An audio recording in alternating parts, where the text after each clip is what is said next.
উত্তর 24 পরগনায় সোমনাথ শ্যাম শুরু করেছিলেন সাম্প্রতিক অতীতে, আর অর্জুন সিং এবার নিজে উদ্যোগ নিয়ে হুঁশিয়ারি সোমনাথ শ্যামকে, বিধায়ককে, জগদ্দলের বিধায়ককে, তৃণমূল সাংসদ কি হুঁশিয়ারি দিলেন দেখুন।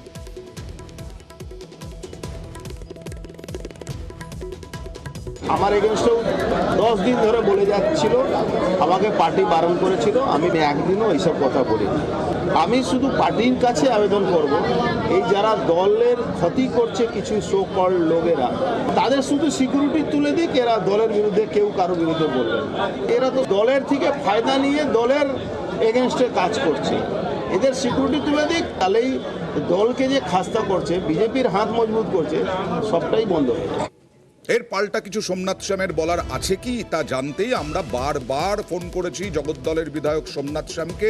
রিং হয়ে গেছে, কিন্তু কোনো কারণে হয়তো তুলতে পারেননি ফোন জগদ্দলের বিধায়ক সোমনাথ শ্যাম। তবে সোমনাথ অর্জুনের এই দ্বন্দ্বে হস্তক্ষেপ করছে রাজ্য নেতৃত্ব। কুণাল ঘোষ, রাজ্য সাধারণ সম্পাদক মুখপাত্র, তিনি বলছেন চুপ থাকতে পরামর্শ দিচ্ছেন অর্জুন সিংকে।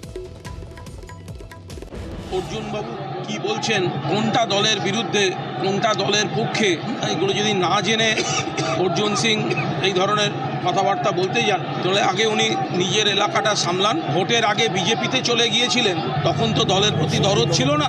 যে দলটাকে ছেড়ে একবার গেছিলেন, ফিরে এসছেন, প্রায়শ্চিত্ত করুন, তার বেশি কথা বলতে যাবেন।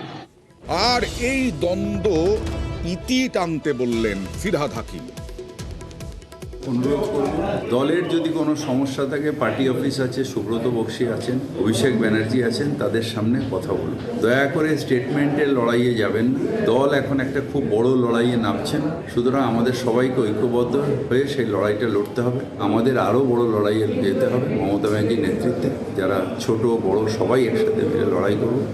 তার কারণ আমাদের সবার নেত্রীর নাম মমতা বন্দ্যোপাধ্যায়।